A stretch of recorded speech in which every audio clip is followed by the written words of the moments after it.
I hope you never have a decent meal again. I hope your pillow is always lumpy, and I hope you are never a comfortable temperature.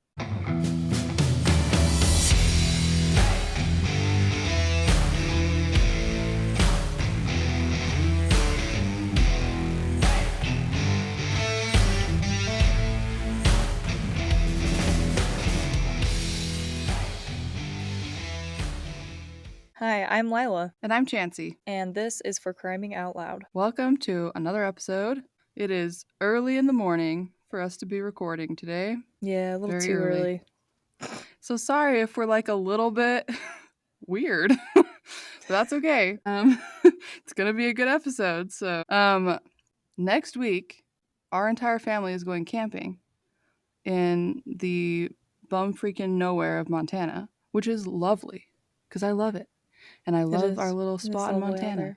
But last week I was at my parents' house and my dad told me this story about how a 70-something-year-old woman in California was stalked and killed by a bear. And I mean that literally. Like, this bear actually stalked her for months. And then she was scared of it. She named it Big Bastard. And it followed her around, and she was really scared of it. She called like animal control and tried to get somebody to do something about it, but they were like, I don't know what to do, man. The bear's not doing anything. It's just like following you. And that's really weird. What happened was that one night it broke into her house and dragged her out of her bed and killed her in her living room. What? Yes. Like a real human person. Yes. That's really, really crazy. Creepy. What would make a bear do that? I don't know. I Googled that because I was like, there's no way that bears do that. Like, that is bizarre. But I found this Reddit story, and it's Reddit. So this could be totally fake. Somebody could have made this up. But it was a crazy story. This guy, he was a vet. He lived in Montana. And he said it's not uncommon to find like dead bears on the side of the road, like cubs. And he saw a cub that was like still alive but had been hit by a car on the side of the road. And he's a vet, so he pulls over. He wants to see if he can help it, but the bear dies while he's like trying to help it. And he's like, oh, that's really sad. He stands up to go back to his car and he looks into the tree line. And there's the mom. And the mom is standing there watching him. I can't. So he's like, books it back to his car. And he's like, oh, good, I'm safe. So he drives home, and he drives like 30 miles to get back to his house. And the next day, that exact bear is outside his house. It followed him 30 miles to his house. And he knows it's the same bear because it had the same symbol. Like, it had like a little white streak thingy on its forehead. It was a black bear. I say it's Reddit, but this guy seemed legit. Like, he had 2 comments on this whole post. It feels like it was like a real thing. And I want to believe it because it's freaking crazy. But he was like, I don't know what to do because this bear was like making it so he couldn't leave his house. It was trying to get him. Yeah. I don't know what happened though. That's intense. He was asking Reddit for advice. I have a hard time with like, I don't know, I have a hard time with that. I have a hard time with the bear stalking. I mean, what, you don't believe it? That was I just don't get to the woman. Like, well, I believe that. I just don't get what possesses a bear to like. I know. Like, actually stalk a person. I guess what I'd be curious is like, do they like stalk their prey for that long? Like out in the wild? Do they like follow a deer around for like 2 weeks and are like, I'll wait for the right time? Maybe. Probably not. Also, how did it get into her house? Just like I have no idea. But apparently bears use air vents to get into people's houses sometimes. Excuse me? And I thought that was ridiculous, but I found pictures of bears literally wedging themselves into air vents and then popping themselves out inside or outside people's houses. That's terrifying. And now for the first time in my life, I'm really glad I don't have AC in my house. I know, right? Now you know. Yeah. Anyways, that relates to camping. Because we're about to be in the middle of the Montana wilderness where there are bears galore. And my dad decided that was a good time to tell me that bears actually stalk people. That's really awesome. So now I'm concerned for my life. I'll be bringing bear spray. Now I don't have to be now I don't have to be concerned with like a one-time bear experience. Now I have to be terrified that I could literally be stalked and then, after months of terror, eaten. Yeah, exactly. Great. Love I it. feel like that's probably worse than being stalked by a human for 3 months and then killed. I don't know. It's probably pretty equal. I don't know. I don't know why, but when you were talking about the bears coming through the vents and how like you just don't think that's even possible, then I was like, it makes me feel like somehow there could also be like sharks that come up in your toilet. You know what I mean? Like that Yes. seems like the same concept there. I'm like, if a bear can come through my vent, what is stopping a shark from coming through my toilet? Well, one thing that's I know that's stopping it illogical, but is that you're landlocked and that your toilet's not connected to yeah, any that is a good oceans. point. But That is a good maybe if point, I but lived in like still. Florida or California or something, I feel like that would be more valid. Anyways, yeah, just nature is great, Dang. but just like also it's pretty brutal. It's pretty scary. So that's the moral of that story. Yeah. But we're going to talk about something completely different today that has nothing to do with bears, but is probably much more horrible than being stalked and killed by a bear. I would definitely choose Yeah, that I would over say it this is. story. Yeah. So today we're talking about um, a case that became like an international sensation. Most of the articles I read for this case were actually from a news reporter in England, in the UK. So today we're talking about Lori Vallow and Chad Daybell and how they decided to murder at least 4 people. So, by all definitions, they're legitimate serial killers, and Daybell is probably some sort of cult leader or something, but we'll get into it. So, let's start with a little bit about these two crazy people. Lori Vallow was born in 1973 in California, and by the time she was 19, she was already married to her first of many, many husbands that she would have. Her first marriage Eek. was to her high school sweetheart, and it didn't last very long. It lasted like 2 years, and she was divorced like 3 years after they got married. So a year or so after that divorce ended, she married her second husband in 1995, and his name was William LaJoya, and together they had a son named Colby. And again, her marriage crumbled very quickly. This time it only lasted about a year. So she was divorced by 1996. And she So was they had single like a for baby like ASAP. it was like it had to be like a honeymoon baby or like something because they had a baby really fast. And then they divorced really fast. So it was one of those whirlwind romances, I guess. I don't know. So then Okay. a few years later, in 2001, she got married again to her third husband, named Joseph Ryan. And she had her second child, Tylee Ryan. And this time, they were married a little bit That's a cute longer. name. It is a really cute name, and she was a really cute girl. Around this time, Hello was in the Mrs. Texas Beauty pageant, and she made several live TV appearances for this pageant. And one of the things that she emphasized a lot during the pageant was that it was important to her to be a good wife and a good worker and to be a good mother. And then she said something that people would look back on in absolute horror. She said, quote, being all of those things together, being a good wife, a good mother, a good worker, being all those things together is not easy. I'm basically a ticking time bomb. Why Oh, anybody would say that on live television like it was a good thing, I don't know, but she did. lovely. So, 3 years later, in 2004, she again appeared on TV. It really seems like she liked the limelight. She really liked it. She was on Wheel of Fortune as a contestant this time. Of Yes. course. Yeah, why not? Why not? And on the show, she was raving and like gushing about her husband. And literally, like within a few months after this episode of Wheel of Fortune, they were divorced. So she was exaggerating how well her marriage was going on TV, I guess. So um, my question is, with all of these divorces, I guess at this point there was like nothing wrong with her because did she have custody of the kids at this point? Yes, Like so full all both of custody? her Is it split children, custody? it was full because she was living in a different state from William LaJoya. She took Colby and was living in Texas at this point. So he was still in the father of her first son was still in California, so she had full custody like 100% of the time. Okay. So, and Tylee as well. But she got, I think she got full custody of Tylee. There's not a ton of information about it, but it seems like she had full custody because she was able to move them from state to state without any like repercussions. So I'm assuming that she Makes had full sense. custody. Yeah. So after she got divorced from Joseph Ryan, she got married again 2 years later. So this is her fourth husband now. Fourth How husband old would in she be by now?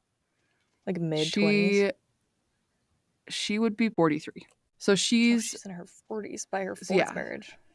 By her fourth marriage, she's in her 40s, early 40s. And so in 2016, she married Charles Vallow, the fourth husband. And while they were married, the couple adopted a little boy named JJ, who was the biological grandson of Lori's sister.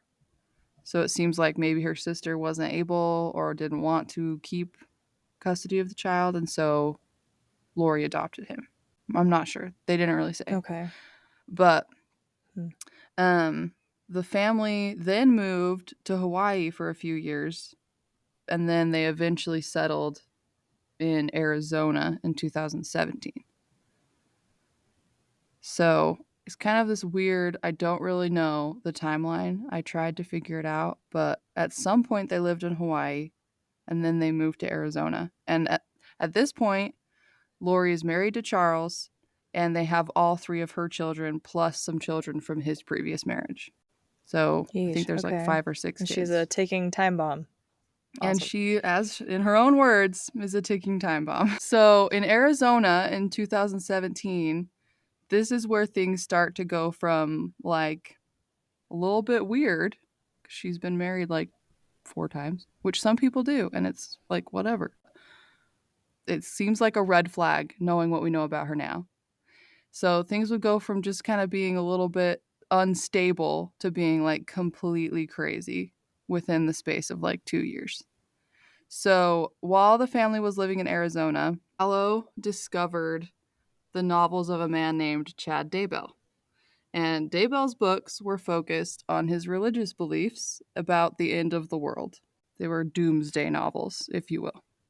And her friends and Okay. family noticed that around the time that she started reading his books, her beliefs and behaviors started to change in a negative way.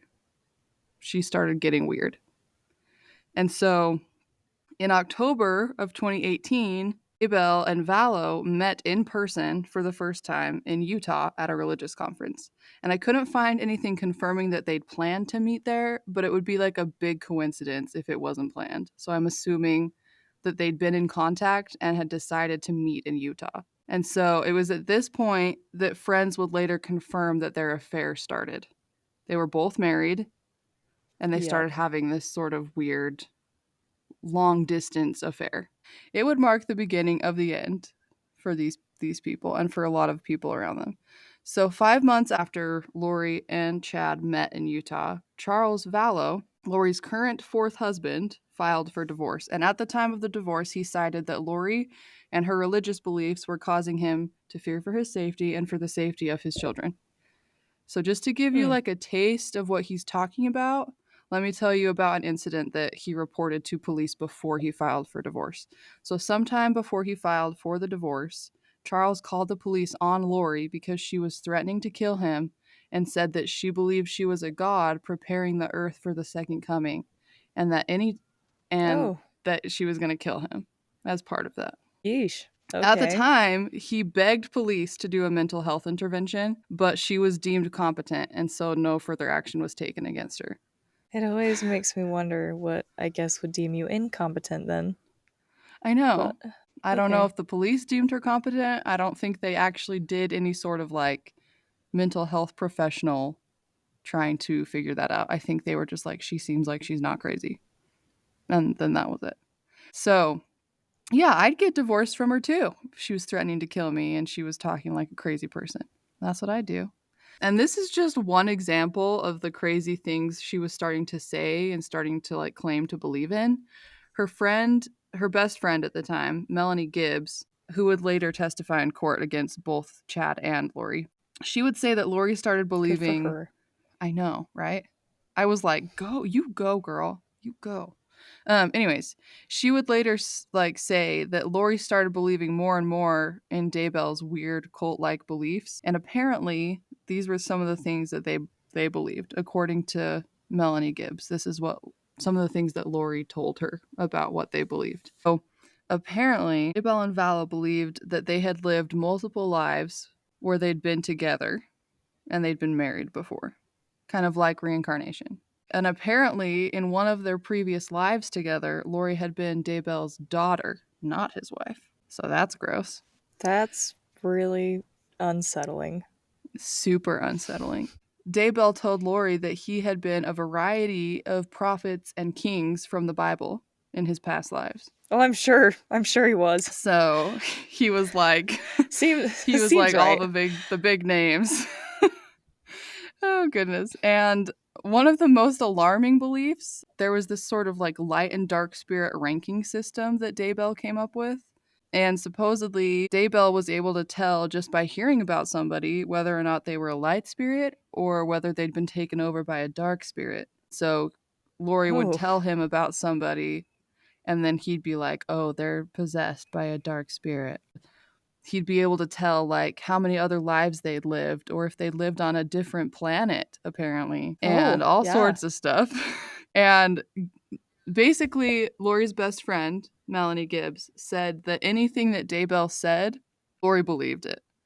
And it was clear to everybody around her that she was spiraling towards something really dangerous with Daybell, but she just like she didn't care. She just seemed to just like fully believe all of these things that Daybell was talking about and kind of this So religion he was coming up with. you're telling me that like before Daybell, she was just like there was like no other warning signs. Like before she started reading Daybell's books, she was just like a normal peachy little wife. And I the only thing mean, that was alarming was the ticking time bomb comment. Like none of her husbands had anything else to say. I don't, there's not a lot of information about that. I don't know if a lot of her previous husbands have come forth. And to be fair, just to put this out there, half of them are dead. So Okay, I don't know what they would say if they could say her first two that's husbands. true. There's not a lot of information about them, but the like her third and fourth husband, ex-husbands, they're both dead. So Right. who knows what they'd probably have stories to tell. But as far as we know, there's nothing like major to indicate like where this was heading. But that's just Okay. what we know. There could be lots of stuff that we don't know. I think there's probably a reason that her marriages didn't last very long. So It's true. normally marriages last longer when you're trying to be normal, I guess. A But good I don't know. human. Yeah. I don't know. So I don't know. That's one of those things. And later, people that knew Chad would say that there were red flags for sure in his persona. But I didn't see anything like that about Lori. At this point, this is when things start to get really, really bad. Lori and Chad officially met in October of 2018. And by July of 2019, just a few months after Lori's divorce is finalized with Charles Vallow, Charles Vallow is shot and killed in his home in Chandler, Arizona. So just guess who shot him. Oh. Lori's brother, Alex Cox, shot him while Lori and Like Tylee were openly both in the like home. Yeah, he shot. Well, he claimed it was self-defense when the police got there. He said that Charles had tried to attack him with a baseball bat and that he had shot him to defend himself. And Lori corroborated that story. When she was being interviewed by police about the shooting, she was smiling as she recounted what happened. So there was some like just weird things about that. hypothetically what you're telling me is that just Yeah, why? I guess this is what's weird to me. In my mind, that's premeditated. I mean, you're showing up with a weapon to somebody's house. Why are you freaking bringing your kid? That's so dumb. And I don't know if there were other children in the house and only Tylee was interviewed because she was older. She was like 16 or 17 at this point. So I don't Oh, gee. know exactly why. And that's her dad, Sh- right? no, that's not her dad. Her That's dad was not her Joseph dad. Ryan, was the third husband. Man, I can't keep track of all the husbands. I know, there's so Too many. many. It's not that many, but it's a lot. It's five. There's five of them total, but it just feels like a lot because she had a kid with like three different ones. And anyways, so yes, Tylee. See, and that makes it Um, even stranger. Like, why are you there? You got divorced from these people. I'm sure they weren't on like the best terms. yeah, I know. Anyway, okay. Who knows? Maybe it was like an exchanging of children situation. I have no idea. But on any account, Lori corroborated her brother's story of it being self defense, that Charles came at him with a baseball bat. And Tylee also was interviewed and she corroborated the story that her mother and her uncle told, which is not surprising Well, of because, course she did. yeah, like she may have seen like what actually happened and feared for her life and been like, I'm just going to say whatever I have to. That's what anybody would do in that situation. So we don't really know. But she also corroborated the story, and the case was labeled a self defense shooting and it was closed. There wasn't an official investigation done into what happened. So maybe there should have been like a little bit more investigation done just based on the details that would come out later because they do eventually reopen the case and reinvestigate it. Like, for instance, Alex Cox, Lori's brother, nobody tried to perform CPR on Charles. None of them tried to save his life. Well, of course, And because it they freaking took, murdered him. yeah, yeah. But this detail is the one that gets me. It took Alex Cox 45 minutes to call the police after he shot Charles. Yeah, 45 sorry. minutes. There's no That's excuse pretty for that. damning. How do you No. I'm sorry, but if I'm a police officer and it took 45 minutes, like that, and that's enough to open an investigation, in my opinion. 45 minutes after shooting somebody to call the police? That's ridiculous. That's Nope. that's the case of like any case that I hear that where it's like there's always like those cases where like a spouse is killed in the house and the partner is the one that calls, but they wait Yeah. for like forever. It's super fishy. What are you doing? Yeah. If you love that person, you're calling the moment you see something's wrong. You're like getting help. Yeah. I mean, what are you It doing for never makes sense. 45 minutes? Even if you have to like do something to change the scene to make it seem like what you were talking about, it wouldn't take 45 minutes. That's ridiculous. I don't know. No. I don't know. We'll never know what happened during those 45 minutes, but that's a long time to wait. And what's crazy is that this is like a theme. Like these people do something like kill a person under suspicious circumstances, and then there's no investigation done until like months later. And I don't really understand it because both times that this happens, it seems like there's enough for an investigation to be done. But it's just not. It just doesn't happen. So I'm not really sure. But it's kind of crazy that like these people they follow this pattern of just like seeming to not really plan how to get away with this stuff and then yet they still get away with it for at least an amount of time. So, anyways, Yeah.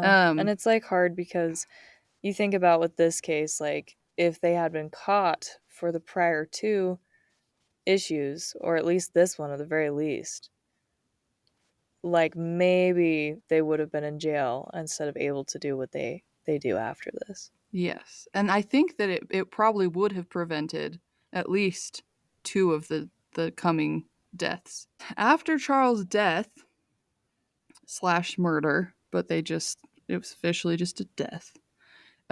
Lori was free to take her children wherever she wanted now because JJ didn't have a father anymore. So she could just take him. And I'm not sure what part that like played in the motivation behind the murder, but it seems to have played a little bit of a role because now she could move to a different state. She could have taken these kids to New York or Canada or Seattle or somewhere really cool. But no. Instead, in August of 2019, she chose to move with JJ and Tylee to a small little town in Idaho called Salem, which is just north of Rexburg, to all of you who are familiar with eastern Idaho.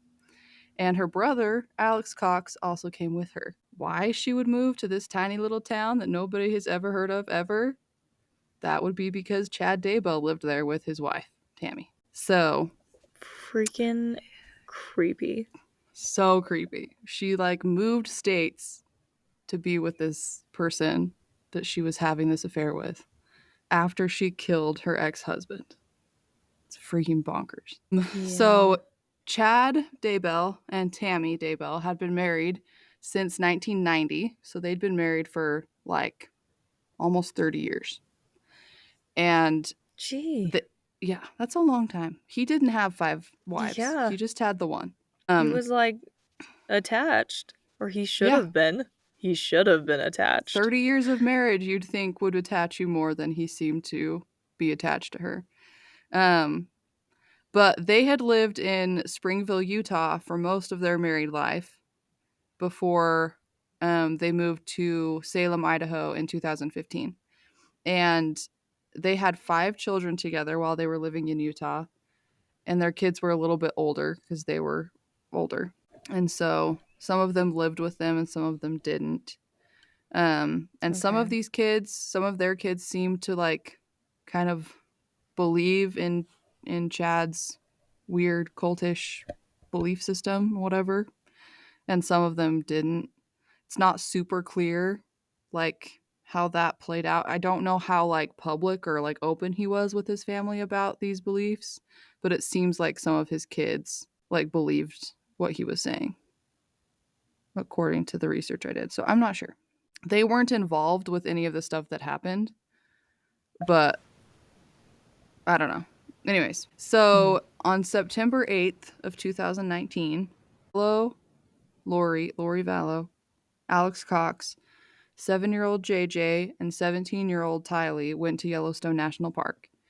And they'd been living in Rexburg for like a month and a half at this point.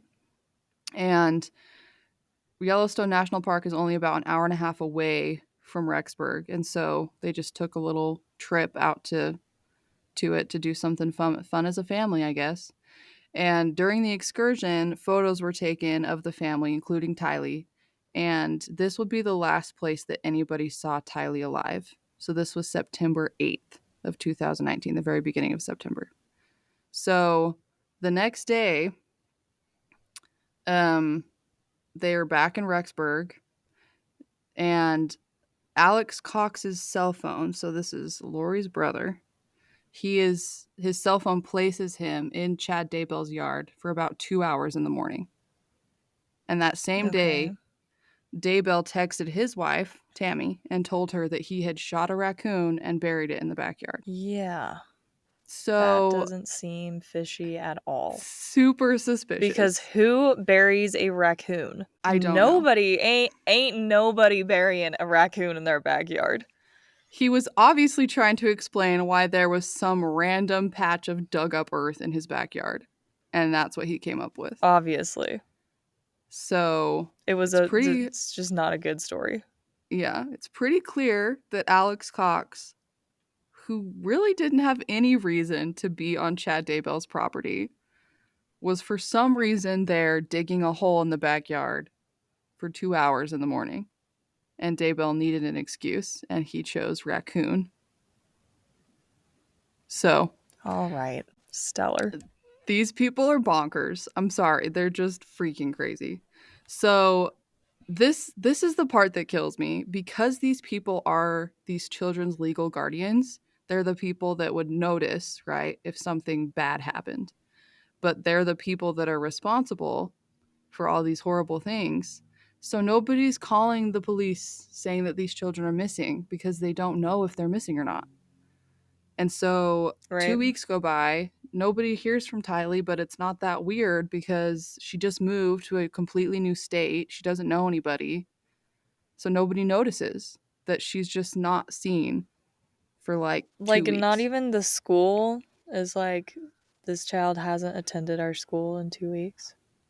No, not really. I mean, I bet it happens. I bet it happens that people have their records moved to a new school and then they don't show up, especially like a 17-year-old. You know what I mean? Yeah. Like they could just be not Yeah, that's choosing to true. go to school. They don't have any sort of behavior pattern for that child. They just know like this person's records got moved in. Maybe she never went to school. I don't know. So nobody notices. A couple of weeks later, on September 22nd, that was the day that JJ was last seen alive. So he was around for 2 weeks after Tylee disappeared. And he attended school that day at his elementary school in Rexburg. And he was also seen in Vallow's apartment by two of her friends, Melanie Gibb, who we talked about earlier, her best friend from Arizona, and David Warwick were both staying with Lori the day that JJ went missing. I just don't understand that. Why would you choose that day? Like that one weekend that your friends are staying with you to kill your own child? I don't get it. How is Yeah, that it definitely make sense? doesn't make any sense Oh my gosh. at all. Anyways, they were staying in her apartment and both of them saw Alex Cox carry JJ into the apartment. And that was the last time that they saw him. And so the next day, on September Like, 23rd, when you say, like, carry JJ into the apartment, that's all I could find on it. was he dead at that point? That was from court records. That was just what Melanie Gibb said, was that she saw Alex Cox carry JJ into the apartment, and that's all the detail I could find on it. So I don't know what that means. I Okay. yeah, I'm worried about what that could mean, but I don't know. We don't have any details about it.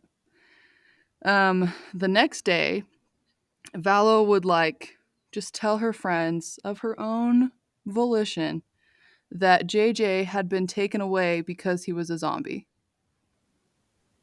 Huh? Yep. What? She told her friends to their faces that her son had been taken. This is like a direct quote. He had been taken away because he was a zombie. I really don't know what that means. But I that's what don't she said. really have words for that. Wow, okay. Yeah, it's great. And she would also on that day call the elementary school and tell them that JJ wasn't going to be attending school anymore because she was going to homeschool him. So she tried to tie that loose end Good up, cover. but Yeah, just made that's it good. seem super suspicious. And that Yeah. same day, Alex Cox, her brother, was again placed at the Daybell property with his cell phone placed him there. So he was again, I don't know, digging around back there, maybe. Oh These gosh. people are so stupid. They're They're just so so dumb. stupid. And we'll Oh find my out later gosh. that they get dumber. Anyways, It's just like, so at least if you're gonna commit this kind of crime, pretend like you have like any plan. I mean, really?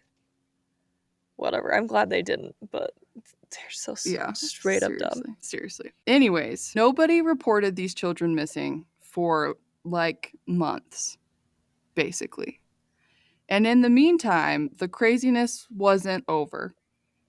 They weren't done on this crazy rampage that they were on.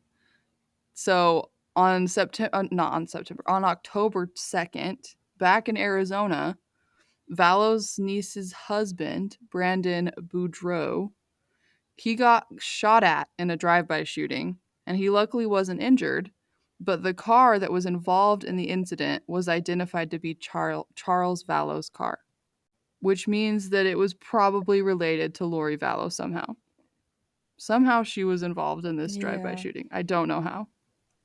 But it was Why Charles is Vallow's Charles car. doing this? No, Charles Does is that get dead. answered later? Like, oh, Are you talking about Alex, the the brother? brother. Isn't that Yeah, Charles? Alex Cox. Alex Cox.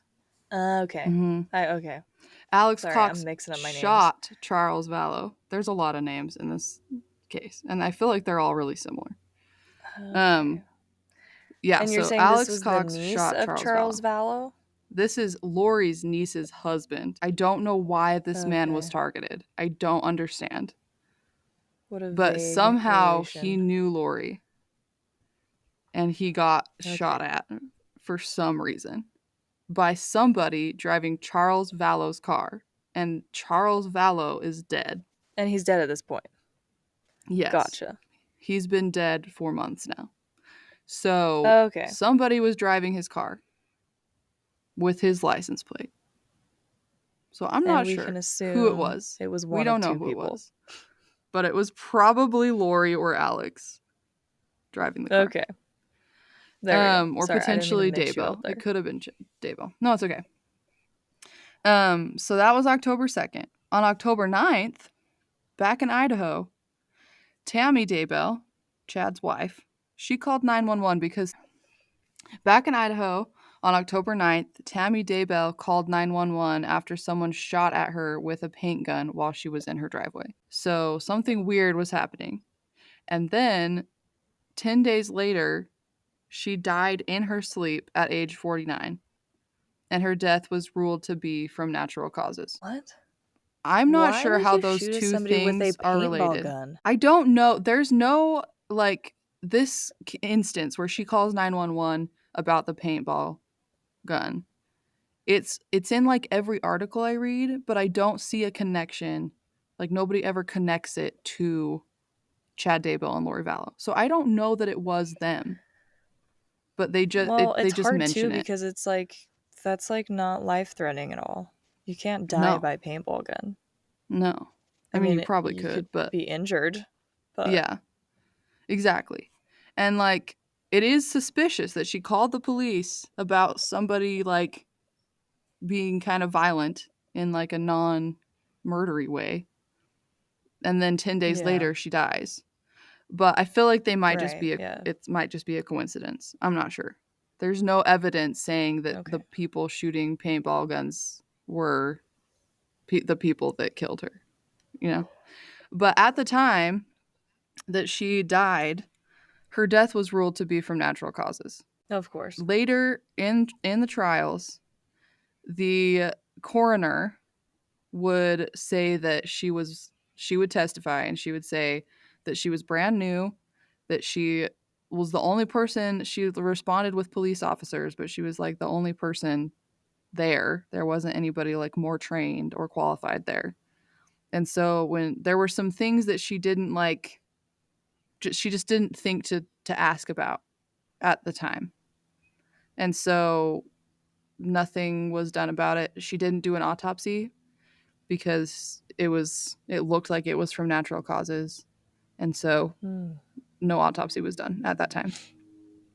And so Okay. 9 months earlier, so 9 months before she died, Chad and Tammy were at like a friend's house. And on his way out the door, he turned to his friends and he said that he didn't think Tammy would live to see her 50th birthday. Just like What? off the cuff. Casually. Yeah, like This is what I think people mean by red flags in Chad Daybell. That he like just said stuff like this to people with like out people like saying anything about it, or like he would just say things about well, how and his it's wife was like gonna die.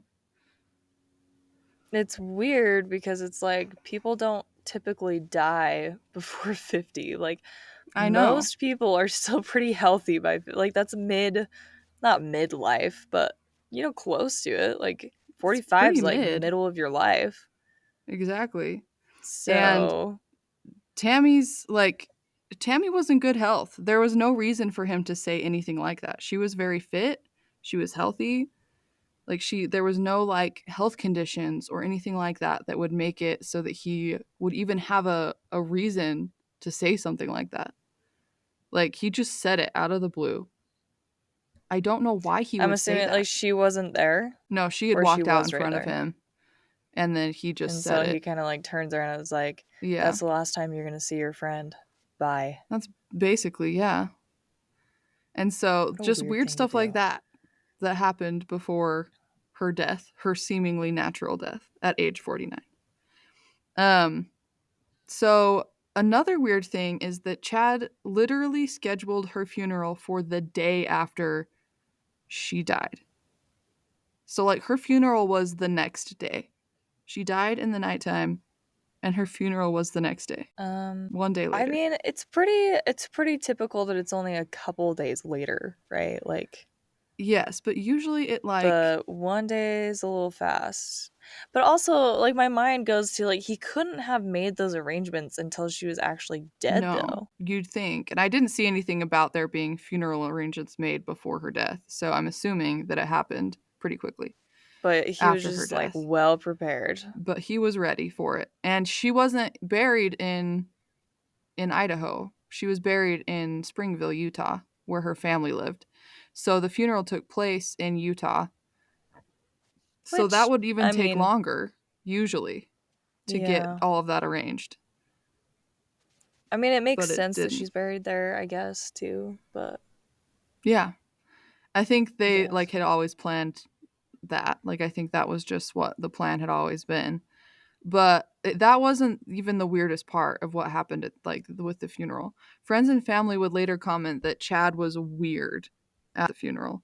He never seemed to react normally like he was supposed to. He only cried when other people were crying so that he didn't seem out of place, it seemed like.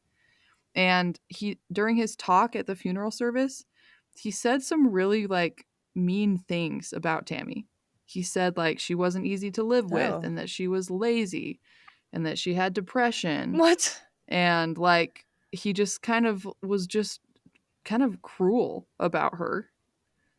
And Well, basically he even just if acted somebody super weird. even if somebody who you hate dies, I don't know, at least like in my mind. I mean, I've never like truly hated somebody enough in my life and then they've died, but like I think that they become a whole lot less terrible after they're dead. You know, all of a sudden you're like, man, they weren't that bad, you know, Yeah, because they're dead. And there's just certain protocols there, especially when it was like your wife of 30 years. I exactly. mean, it's weird. It's a It little is much. weird. It's a lot. And like what's strange to me is that anybody who's paying attention to these people, like there are 4 people in the space of 1 year who are either dead or missing that knew these people personally. That had like intimate relationships with these people. When Tammy's funeral happens, had they officially stated that their children were missing? No. The children still have not been reported missing. Okay, good to know. Yes. And So, Lori didn't come to this funeral, or did she? no, she did not. It was just Chad. Okay, which would make Yep. sense. I was just checking to see if No, she did how not. stupid they were. But a week after the funeral, one solitary week, Daybell told 2 of his close friends, they were a couple that him and Tammy had been friends with. He told them that he had a girlfriend named Lori Vallow 1 week after his wife's death. And he wanted to bring her over to meet them. And they were like, sure. So I guess, but you were I married guess. to your first wife for 30 years. And you're already over it. And the couple would say You're that just this fine, I meeting, guess. yeah, they would say that this meeting was awkward and just bizarre. Daybell and Vallow were like overly affectionate, like teenagers with each other, which the couple thought was completely inappropriate considering his wife His had died wife literally a just week ago. died. Yes. And then Lori told the couple that her previous husband had died of a heart attack. He died of a gunshot wound, not a heart attack. Anybody And freaking knows that. I know, that's like public record. You could probably go find that if you were looking for it. Not that they'd have any reason to, but like they're Oh just my lying gosh. about stuff that they like can be tracked easily back to them. And then Daybell chimed in and he was like, and she also had a daughter who died. At this point, the What? children had not been reported missing yet, but he was like, her daughter's dead. What are they doing? Like, And like, what is happening? These people are so stupid. They're so dumb. it's like It's like, honestly though, sometimes I wonder if people like this had like a, not even actually trying to be this mean, but I'm just being honest. Sometimes I wonder if people like this, if they had a little more intelligence, maybe they wouldn't do what they do. You know what I mean? Like maybe they would pause and be like, I am not going to get away with murdering four people. It's just But not going I to sometimes I happen. feel like they're so stupid that they just don't think about it. They're like, we're good. We're just going to I do this. mean, Nobody's going to yeah, find out. nobody's going to notice that like all the people around us are just dropping like flies. Nobody will know. Yeah, it's weird. I mean, what a weird coincidence. It's crazy. We can talk our ways out of anything. It's all good. Anyways, but because the kids hadn't been reported missing yet, and these people didn't know Lori, they didn't know that she even like how many daughters she had or like anything about her. It didn't raise any red flags yet because they were just like, okay, cool. We just met these people and I don't know Wow. anything about That's them. really sad. That's a lot to know Yeah, in a first meeting. I Thank you. know. Thank you so Okay. much for oversharing with me. So anyways, in November, so this would be like a little bit later. This was 2 weeks after Tammy's death. So this is November 5th. Chad Daybell and Lori Vallow, they fly to Hawaii and they get married on the beach in Hawaii. Oh, this is going to sound real dumb, but I did not know why they went to Hawaii. I That knew they went was to Hawaii. yes, yes. Did they go a second time? No, they Or is stay this like there. the famous they went to Hawaii They went to Hawaii and they and they stay did that there. to get married? Yes. So apparently, Oh. and they stay there until February of the next year. So So they're they, there sorry, for remind like me. 2 They months they go there first when? in November, and on November 5th they're married. It's like the very beginning of November, and it won't be until February 20th that they leave Hawaii. So they're there for 3 months. Imagine doing what they are doing, having done what they have done, taking a vacation in Hawaii over like Christmas and celebrating the holidays together, having like the time of your life. What is Yep. wrong with these people? They're just straight up bonkers. There's no other explanation. So while they're having their extended honeymoon in Hawaii, AJ's grandparents start to get suspicious and worried. Um they haven't been able to contact JJ for months. This is what would finally kickstart an investigation into the whereabouts of Vallow's children. So Oh, finally, at good. I'm the end glad of somebody November, cares. 2.5 months after these children actually disappeared, an investigation is started. So it's great that the investigation got started, but it really sucks that these kids had been missing for 2 months. And I don't think I mentioned this earlier, but I was living in Rexburg when this happened. So, like, I remember this case just like spreading like wildfire because Rexburg is a small community and people know each other, especially in the little tiny town in Salem where they lived. And my boss actually lived like 3 houses down from Chad Daybell. So she knew him. Gee, She went to church with him and his wife. And gross.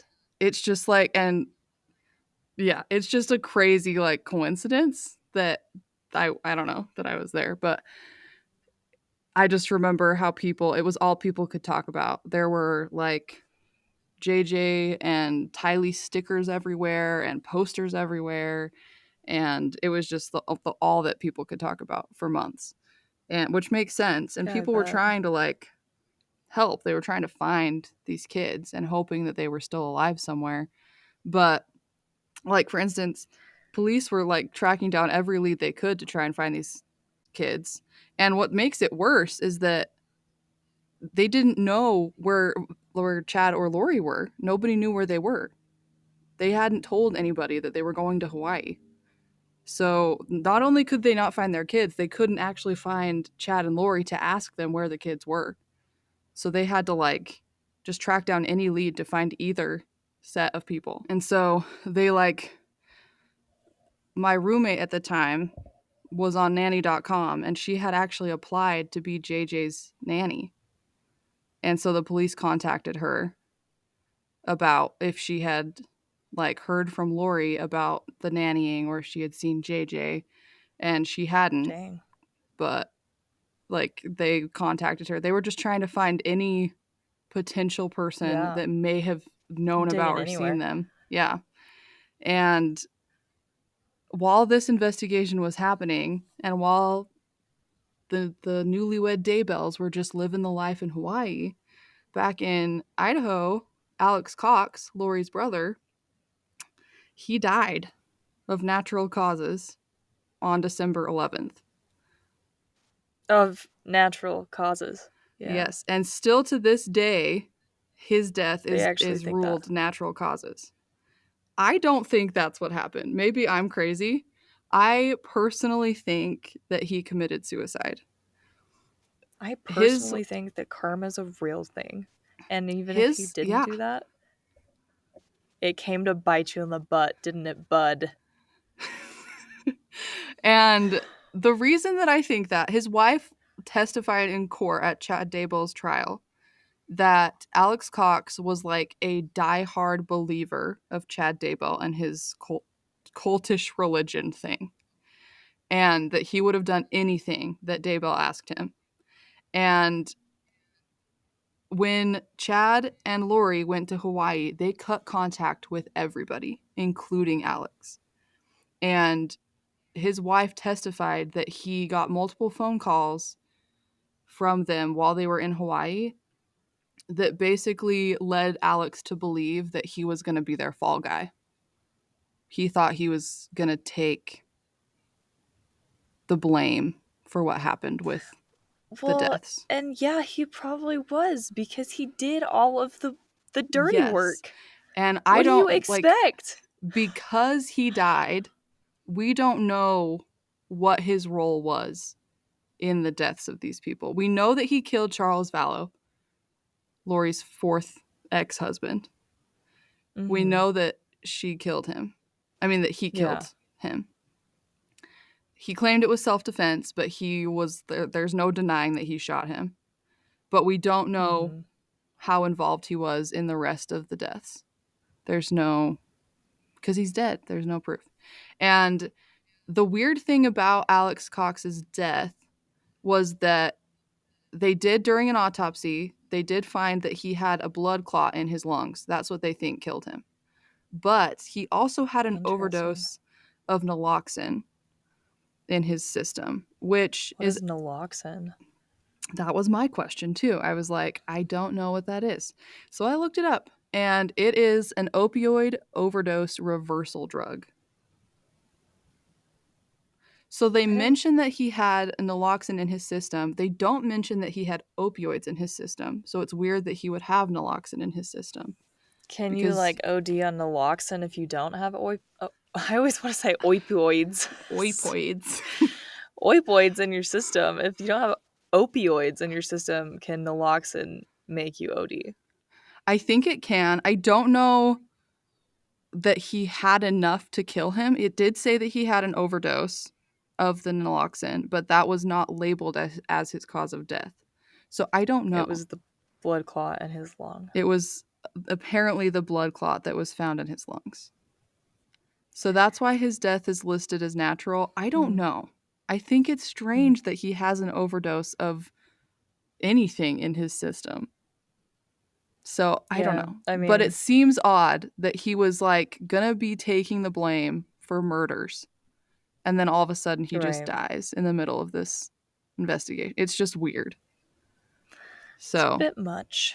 but Okay. still, like, he's not officially labeled as like a suicide or a murder. He died of natural causes according to the medical examiner. So that was December 11th. So Lori and Chad have been in Hawaii now for like 6 weeks.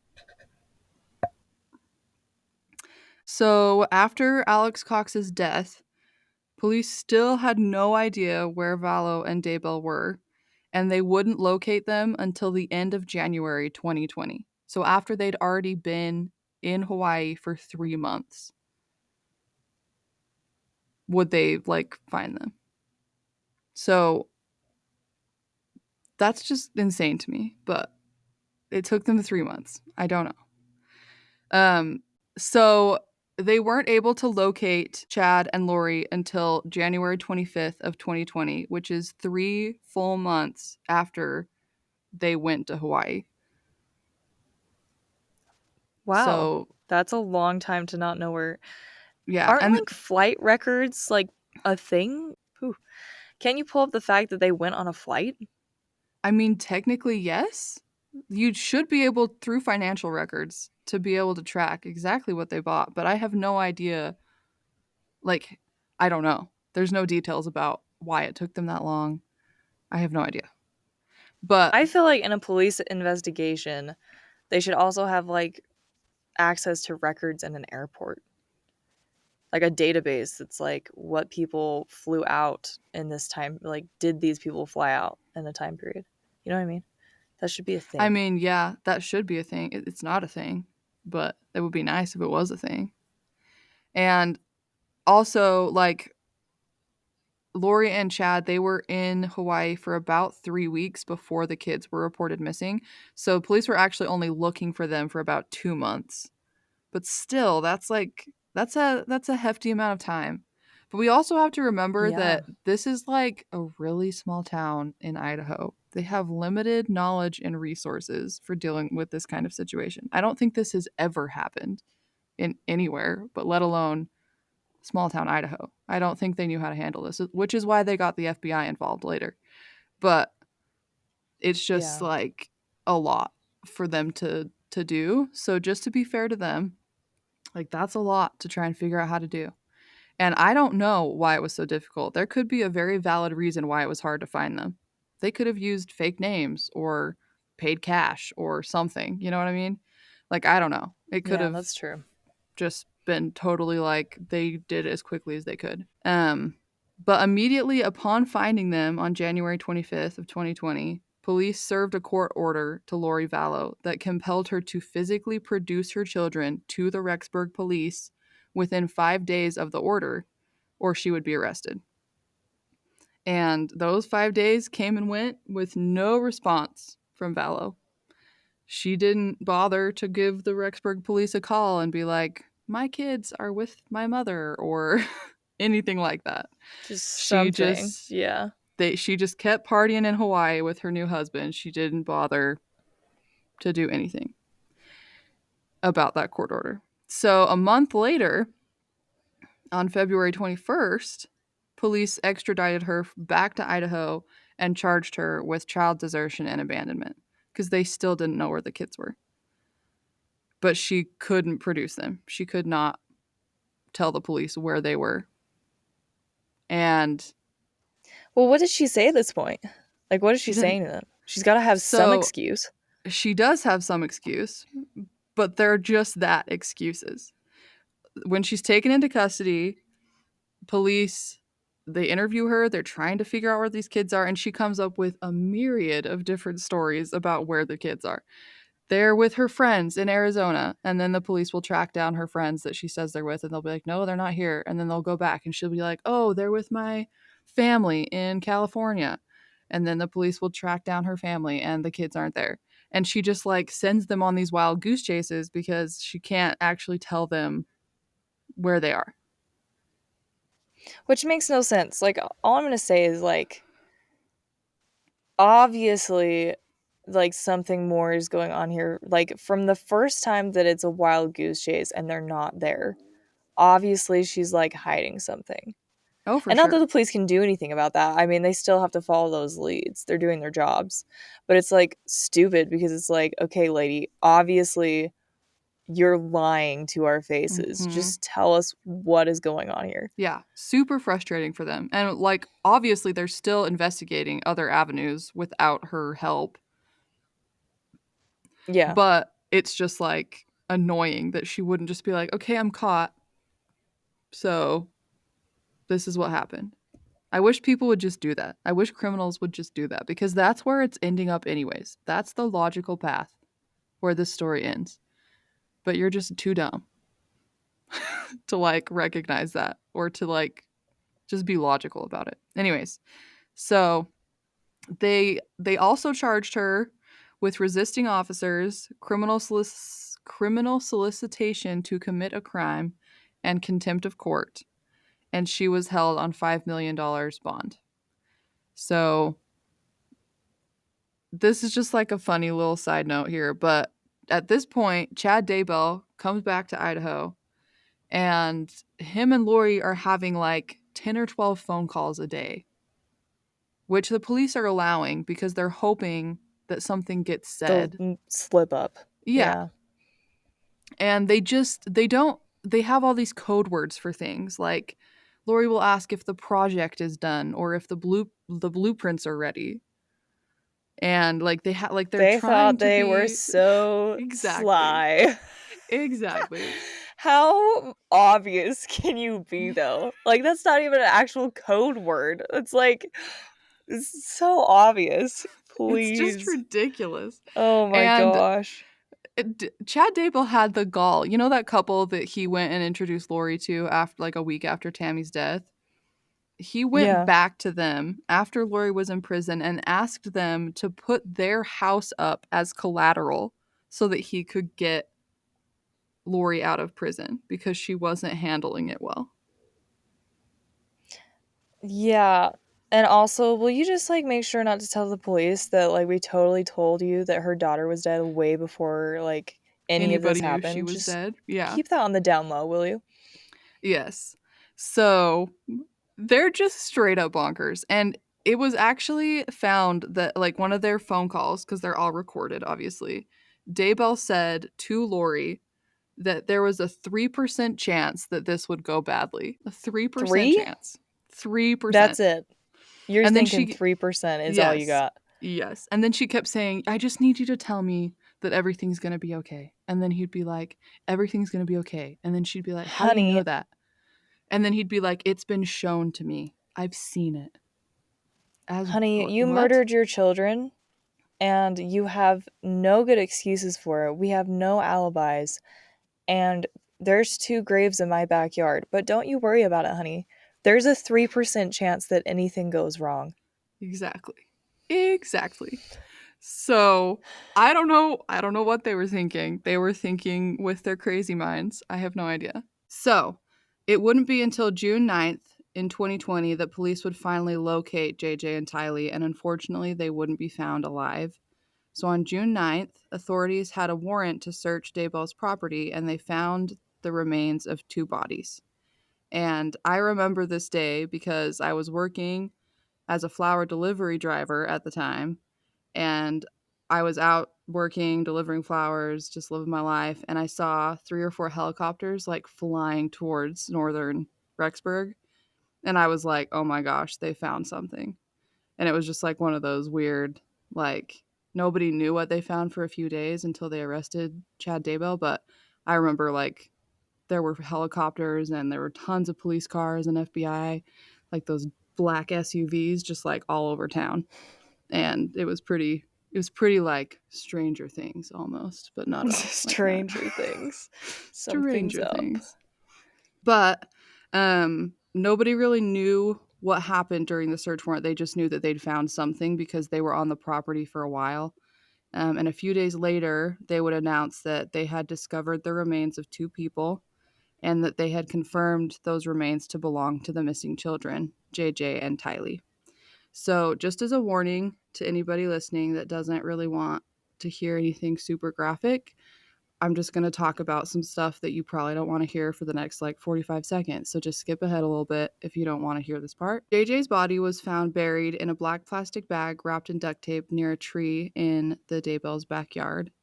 Later, his autopsy would confirm that his cause of death was asphyxiation due to the duct tape and plastic that had been wrapped around his head. And there was also wood paneling and stones placed over his grave where he'd been buried. Wait, are you telling me he was like buried alive? No, maybe I need to rephrase that. His autopsy confirmed that he had been asphyxiated with the duct tape and plastic bag that his head was found wrapped in. For some reason, I thought that you were saying he was alive when they buried him. I'm That glad would that be was not the horrible. case. This is Okay. still horrible, but that would be probably worse. Tylee's remains were found a short distance away from JJ's, and her body had been dismembered and they had burned it in a fire pit before burying it. And because of how badly her body was damaged, they were never able to determine how she died. So they still don't know like what her cause of death was. That's interesting to me that that is like two completely different ways to deal with their bodies. It is strange, and obviously neither of these people have ever talked or confessed or anything. But it is strange. It makes me wonder if two different people were responsible. It makes me wonder, like, Tylee died 2 weeks before JJ did. Yeah. So I don't know if, like, they decided that the way that they had tried to dispose of Tylee didn't work. I don't really know. But for whatever reason, they're found pretty close but in different places in the backyard, and their bodies were disposed of in very different ways, which is just kind of weird. Yeah. Well, obviously that's terrible. Did they ever say anything about why they chose to bury them in their own backyard? No, I have no idea why they did that. It doesn't seem very That smart. seems like the wildest thing. Like, Like, they just honestly, truly didn't believe that they were going to get caught. They were in some sort of delusional fantasy world. Like, they truly didn't believe that there would be consequences for their actions. They to their thought they were actions. above it. They thought they were above other people because of whatever religious beliefs they claimed were fueling them. So, Oh boy. Yeah. That's like I said before. They just straight are not the brightest people. It's no. incredible. It's horrible Okay. that they did any of this, but silver lining, at least they were dumb about it. At least, like, they made it pretty easy for this stuff to be connected to them because Because, like, in your opinion, if they hadn't been able to find the bodies, would they have ever gotten arrested? I think that Chad Daybell would have got off scot free. I think Vallow, she still probably could have been connected to the murder back in Arizona. And I think maybe Daybell might have been connected to Tammy's death, but I'm not sure. So, Right. Right. They might have. because, yeah, they may It's not hard to have, I don't say. know. Like, Lori, in my mind, probably never would have been. Seems like she kind of got out of that situation scotch free somehow. But yeah, I guess it would have been interesting to know if they would have been able to convict him on just Tammy alone. Probably Yeah. not, because they didn't do an autopsy initially, right? No, they exhumed her to do an autopsy. So, without finding JJ and Tylee and knowing that they'd been murdered, they wouldn't have probably had enough evidence to exhume Tammy and redo an autopsy or do an autopsy in the first place since they didn't do it the first time. Yep. I'm glad they're straight dumb. Okay. Yep. As soon as they knew for sure that they'd found JJ and Tylee, it was a few days after they did autopsies and they confirmed that it was, in fact, them. They immediately arrested Chad Daybell and he was held on $1 million bond. But unfortunately, neither he nor Vallow were actually charged with murder. They were charged with destruction, alteration, or concealment of evidence, but they weren't charged with murder until a year later. I'm not really sure why. I couldn't find any like solid like explanation for that.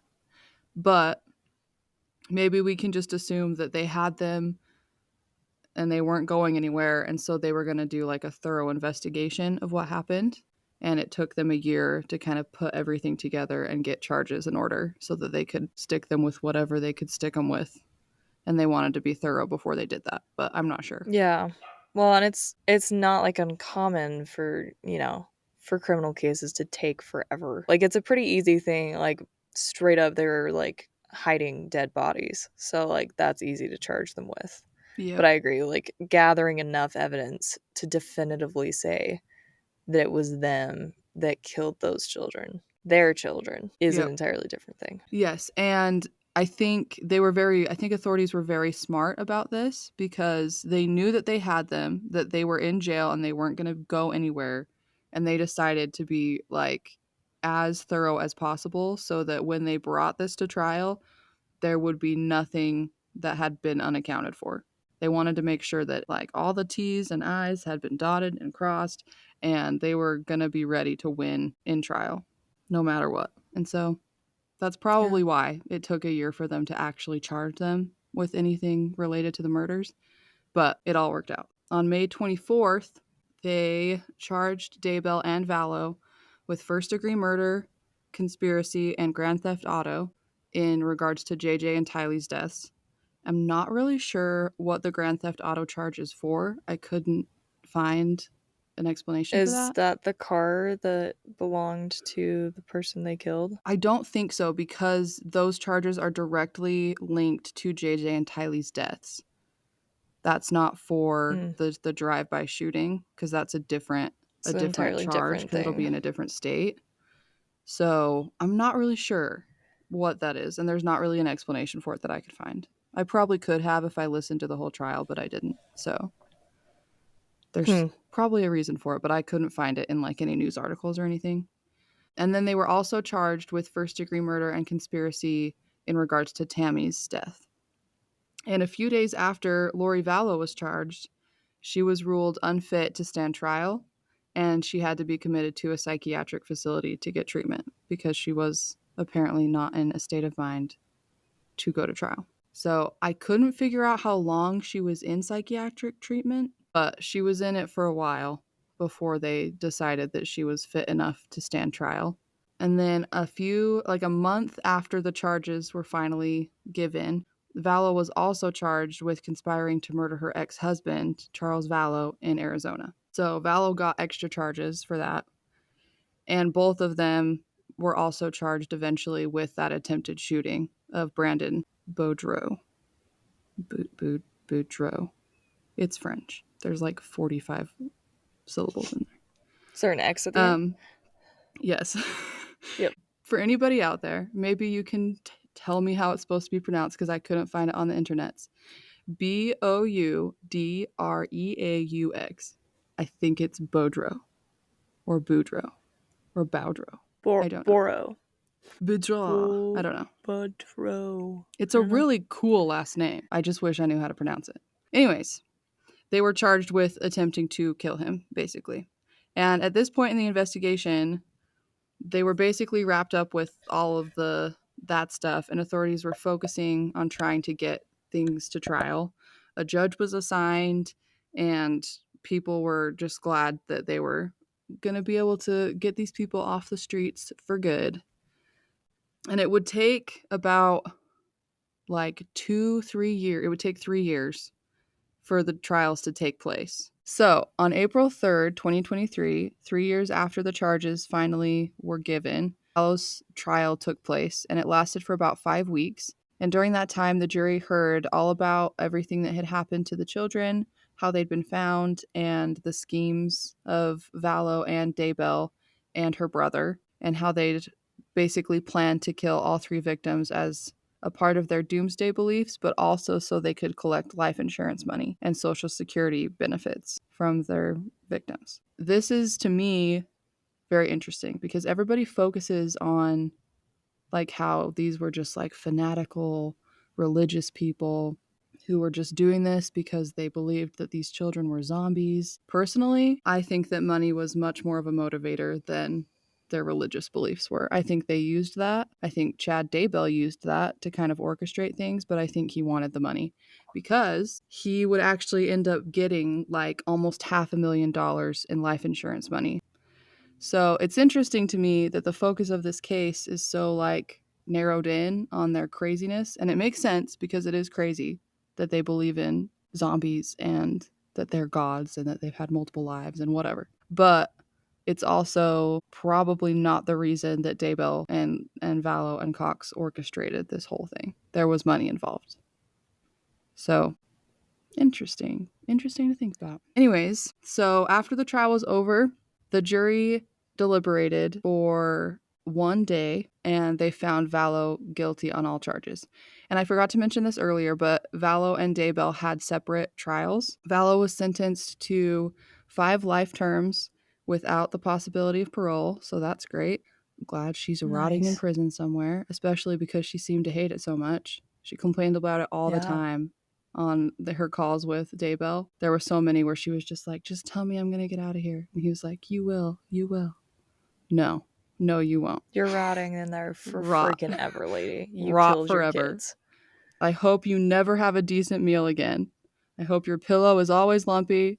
And I hope you are never a comfortable temperature. Okay. Gee.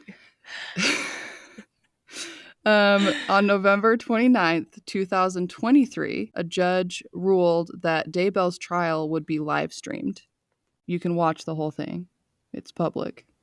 I didn't watch it. It's like interesting. 8 weeks long, but so he scheduled his trial for this year, and then at that time Vallow was extradited to Arizona, and she's waiting to face charges of conspiring to kill Charles Vallow and Brandon Boudreaux. Anyways, so during Chad Daybell's trial, it was about 8 weeks long, I believe. And again, they went over everything that had been done, everything that happened with Tammy and with JJ and Tylee. And they had lots and lots of witnesses.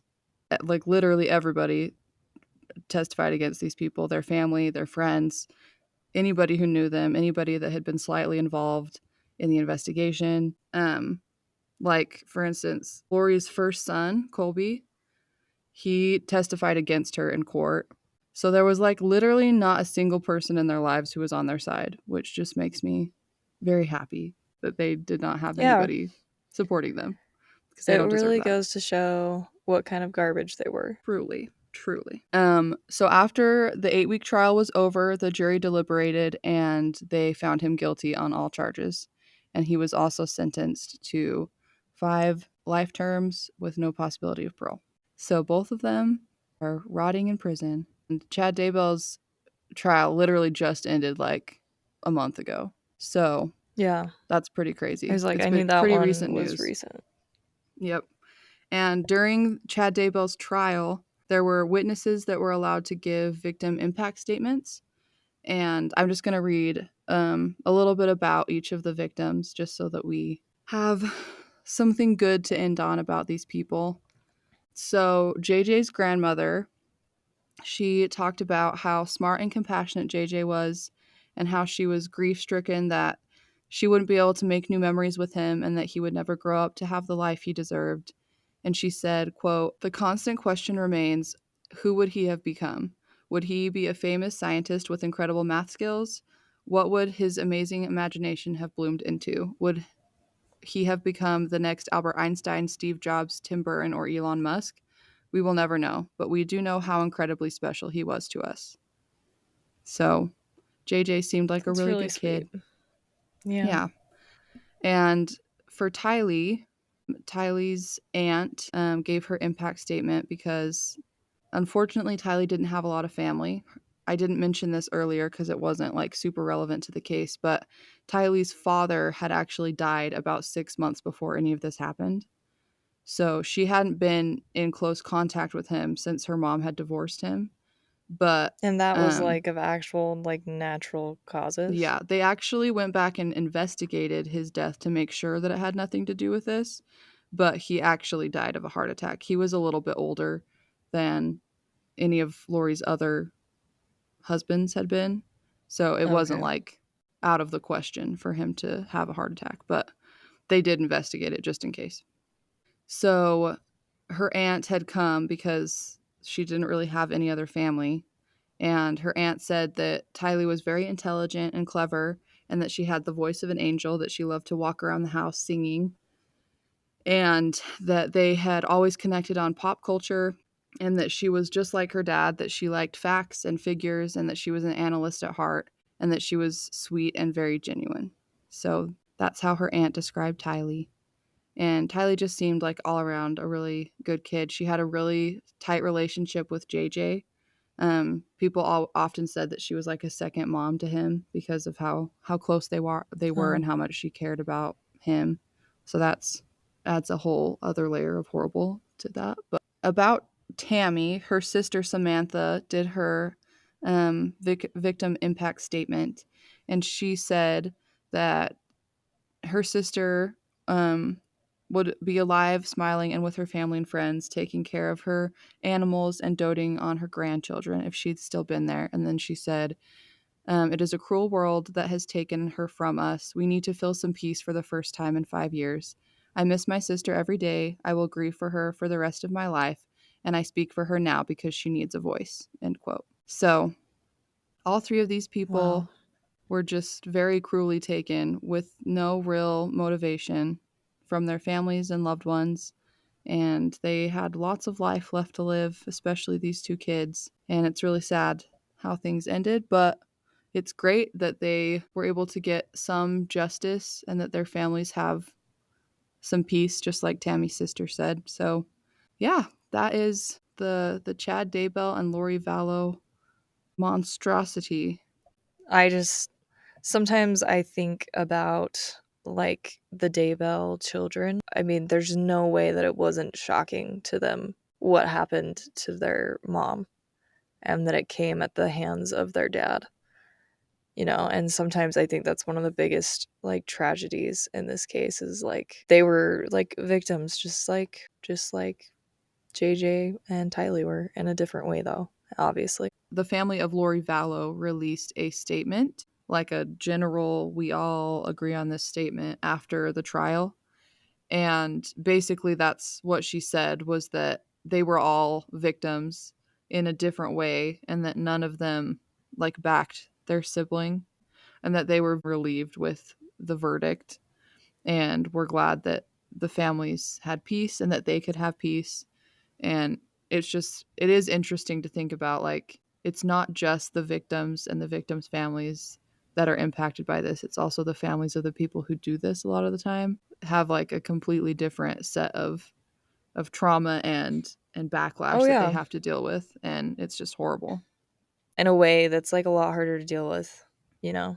Like, not to minimize like losing somebody or anything, but it's also really hard to like, at least when you lose somebody, you can be like, they were like a good person and I loved them and we had a good relationship. But when it's like your dad turns out to be a murderer, that's really hard, I'm sure, to process and to deal with. Yeah, exactly. And luckily, the authorities, whatever faults they had in the beginning, like, they made it so that this happened and that these families and the people, the victims, got justice.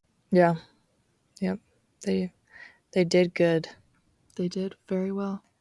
Random side note to end on here. I met the judge that was over this case. I met him in person. Yeah. I had dinner with him. He's actually friends with our aunt in St. Anthony, Idaho. And I met him and I wanted to just squeeze him and ask questions, but obviously he can't tell me your secrets. This was like 2 years before the trials even took place. He'd like literally just been assigned to be the judge over the case when I met him. So he probably didn't know like everything there was to know about it, but I really wanted to ask him like questions about it, but I didn't. I just sat there. I ate my hamburger and made friendly conversation instead. There you go. Goodness. Anyways, gee, that's crazy. Well, we're glad that you were here to listen this week. We hope you come back next week. Give us another listen. In the meantime, follow us on social media. We are on Instagram at forcrimingoutloud_past. We're on Twitter at crimingoutloud. We have a Gmail. You can email us. You can Gmail us. It's at forcrimingoutloud@gmail.com. We have a website, forcrimingoutloud.com. Find us, share us. We are super cool, so spread the word, and we'll see you next week.